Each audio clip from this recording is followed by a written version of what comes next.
Let's make a Kirblog, make a Kirblog. Do you want fun or a good story in your favorite game? Video games. Welcome, hi, hello. Quick short solo one this weekend before I gear up for a lot of not short ones for a while, and you'll know why soon. This is a question that was submitted in a comment on the YouTubes by Protosonic. Hey Kirb, just a quick question. What would you consider to be the perfect game in terms of story and or gameplay? So this is going to be a tricky one to answer because I don't think I have a direct, like, just, this is my answer, this is the game, and now I'm going to talk about it, because there may not really be such a thing as a perfect game. But Kirb, you may be wondering, as I'm still doing this Kirblog anyway, despite that, you're full of shit. What are you talking about? I've done a lot of ruminating about this, especially in the last couple of years as I've been learning a lot more and studying a lot more about game design and game theory. And no, not the show. Not that I don't love it. Games are subjective for their pure enjoyment factor. And the enjoyment that people get from games is completely from person to person. And you know, I feel like for a lot of us who we grew up with certain games, there are, you know, particular genres and therefore those genres corresponding enjoyment factors that go with them that, you know, we're more interested in, that we're more prone to. But they're different for everybody. I mean, I think it's the reason why a lot of people who now get into games way later, you know, whether they're younger or older, you know, like I think about why do people like mobile games so much? Because aren't mobile games supposed to be dumb and petty and easy or whatever? But mobile games, for instance, I think are so, you know, successful because they're incredible. Their enjoyment factor is incredibly simplistic. Like you look at Angry Birds, like the feeling of just of reeling back the bird, throwing it at the thing, and scoring as many points as possible. Like that is the pure raw enjoyment factor of that game. It's quick, it's easy, it's simple, and it's immediately satisfying. You know, now that's for it being very simple. You know, for other people, there are more, you know, like tactics type games, you know, strategy games that require a lot more you know, intense thought, I guess, to properly play and more specifically to win at. You know, when it comes to competitive gaming, that's a whole nother kind of animal that I'm not going to touch on here. But I was just thinking about this even in this past week. I was at Mike and Steve's house, and Steve was playing through One Piece Pirate Warriors. And, you know, we were talking about, God, this is really just you're mashing the A button, over and over and over. The actual levels are not really all that in depth, et cetera. We were both talking about this. And I was even analyzing, for us, it's just oh, whatever. Really, it's just the aesthetics, you know, and we're just sort of, you know, enjoying the One Piece characters that come out of it, and that's really it. But the gameplay itself is pretty whatever. But I'm okay, but the Dynasty Warriors type, you know, genre, that has lasted for a very long time, and a lot of different forms now as well, with different kind of sub franchises and things, and clearly it's because there are a fair amount of people that enjoy just the, you know, again that pure enjoyment factor of okay, I like the feeling of going around and kicking the shit out of entire droves, armies worth of enemies and foot soldiers and things. You know, and to which that's extended to, you know, beyond Dynasty Warriors to Sengoku Basara with all these One Piece games, you know, and even Zelda Hyrule Warriors, etc. You know, or even think about, you know, first-person shooters, which are arguably among, if not the most, you know, in this age, popular types of games in the world. I have never enjoyed first-person shooters. Even as far back as I can remember, my earlier ones were stuff like Turok, for the N64, and you know, the South Park game, which I know was a bad game. And then I've probably told my story about how I had kind of a bad experience with GoldenEye. But even as I've tried in different places other first-person games like Metroid Prime, which I thought would be a lot more up my alley because it's more about exploring, I just don't enjoy the first-person view. I from maybe not a technical standpoint, but just I prefer having a third-person view if I'm playing a 3D game in particular. It's just way easier for me to manage having a character that exists that's fallible in that world as opposed to seeing through their eyes. But for a lot of people, it's just more immersive that way to be playing. You know, I mean, even Overwatch is taking over the goddamn world right now. You know, and as inventive as those characters are, when you're playing them, you're in first person mode.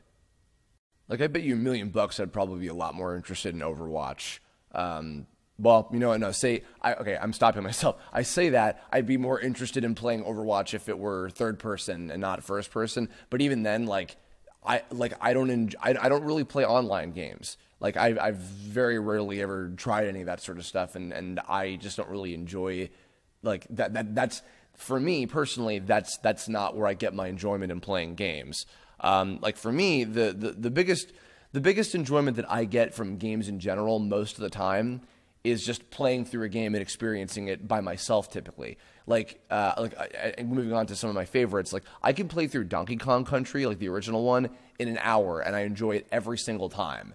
And I don't consider myself a speedrunner or like a completionist. I've only ever completed Donkey Kong Country 1, 2, and 3 each, 100%, I think, once each. Maybe I did that for Donkey Kong Country 2 a second time, but either way, like, I can just like speed through the first one and just have a good time with it and enjoy. Same thing with like Banjo-Kazooie, which I can beat that game. I think my fastest time for that has been like 4 or 5 hours of like just like being through the whole thing. And like, I can even in my later years, because like Donkey Kong Country 3 was kind of, Mac likes to joke about how that was the gateway for Rare to get a little bit too crazy with the collectathon shit for the rest of their games later. He didn't say shit though. I just said that. He's a good boy and he doesn't curse, just like Raccoon. Anyway, but I can even like dissect through like, I remember, actually, I think I talked about this like ages and ages ago on like a Channel Awesome video with like Paul Dugan and a bunch of folks. It's like a MacFest or something. It's talking about how like in Banjo-Kazooie and Banjo-Tooie even more so to me, like it was more obvious to me in the second one that like everything kind of comes down to, it's like one of 3 different tasks you're performing and that's it. It's just like, oh, like you're either going to this place over here getting this Jiggy, or you're collecting a bunch of items that will eventually get you a new Jiggy or whatever, like the Jinjos, etc. Like just only a few different things, and they're all just like dressed up in different kind of ways. And Banjo-Tooie like complicates them more. Banjo-Tooie I think is here's an interesting one. Banjo-Tooie I think is a better game. It's like a more well designed game. In terms of like it's interesting, but I like Banjo-Kazooie more, and I'll play through Banjo-Kazooie a lot more because it's an easier, shorter experience. And I've only played through Ocarina of Time once. I played through a lot of it again on the 3DS remake, and I've only played like about half of Majora's Mask. Like, I can look at Majora's Mask and say this is a better, more interesting, more well designed, more refined game. But I like Ocarina of Time more, and probably in that case just because that was the attachment that I had. And a lot of people think about, like talking about story now as well.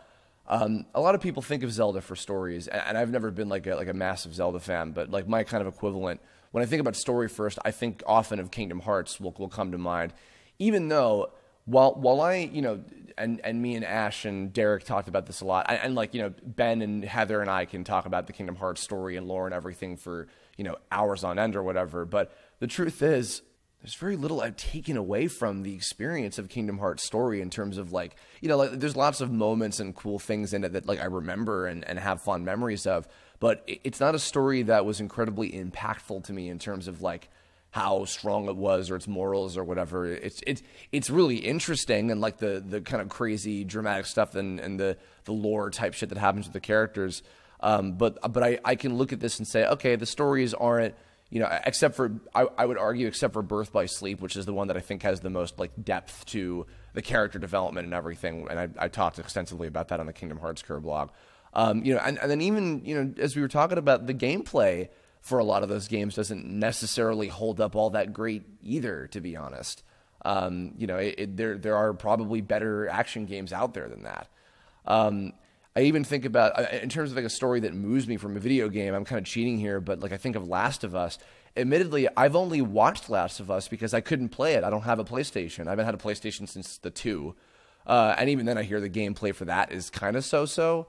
I can't attest to that because I haven't, tried it for myself. But like, I remember I was watching Martin and Mariana at their place. They were playing through it for a while, and they were getting annoyed with it, but they were like, yeah, but the story is really worth it. In which case, then I think about that sort of thing where it's like, oh, is something like this better off as a movie? And then that's kind of up for debate or whatever, As far as answering the actual question goes, though, Mario RPG, as a lot of you guys know, is one of my favorites of all time, and it's close to perfect for me, but it's also very specific for me. And, because like I did, obviously I grew up with it. Obviously it was the first turn-based RPG that I played, a genre of which I have a fair amount of admiration for, although I say that as someone who also hasn't played any of like the classic Final Fantasy games or like, like Dragon Quest or anything like that. So I kind of have to hand in my turn-based RPG fan card for that in and of itself, I would say. And in fact, actually, I'll even say, because I think that the Paper Mario and Mario and Luigi games objectively are improvements, like both in terms of gameplay and maybe even to an extent, maybe even the stories. Because like Mario RPG has a fun story. It's not a super deep, super in-depth, even really that emotional story, I would say, but it's really, really fun. It's got a lot of really fun moments, really fun, cool, interesting, different kind of characters for that series, for the Mario franchise in general. And I have a lot of emotional attachment to it. But even as I look back, with that much, I don't even know, like 20 years worth of attachment, I could still look at this and say, yeah, the story is not, incredibly in depth. It's not incredibly moving. And even like I look at like the Paper Mario games in particular for their stories, I think like 64 and then Thousand Year Door and then Super Paper Mario I think have really, really like moving stories. It's like further in succession with each one. Like Super Paper Mario, I was like blown away at how moving that game ended up being actually. And then the Mario and Luigi games, I've only really played a bit through Superstar Saga and Dream Team, of which I've kind of gathered that most of the stories of those games are not all that interesting either. But I think in terms of gameplay, they're definitely like the evolution of what came from Mario RPG, certainly. But I still get the same level of satisfaction of going through the entire game of Mario RPG, that many times. I just recently played through the entire thing twice in the span of the week. And again, going back to that pure enjoyment factor, I will always get the same kick out of the dialogue and the character interactions when it comes to the story. I'll always get the same kick out of fighting the bosses and the battle system and the satisfaction of like scoring the timed hits and everything. Like that game I can play with my fucking eyes closed at this point practically. And like even recently I've taken to trying to play a little bit differently. Like I've been trying different team combinations and not always depending on my same combo of Mario, Gino, and Peach, which is what I always fell back on for a while, just to make it a little bit more interesting for myself. But even so, like even if I'm going like the safe way, it's still fun and it feels the same. Going back to earlier as well, I was talking a little bit about how I don't typically enjoy playing games with people online very often.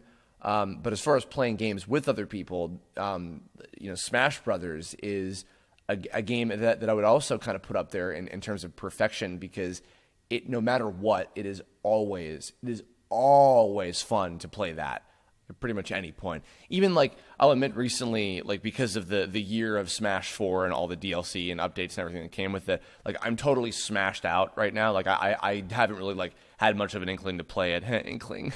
I've never played Splatoon. Sorry. I should though, because I'm sure I would enjoy that. I haven't played Smash in a while. Like when I go to Mike and Steve's house, like we haven't played in a while, just because like we've kind of had our fill of it. But I'm sure like in a while, or like if I go to a party and it's set up or whatever, I'll totally play it, and I'll play it for like an hour or two.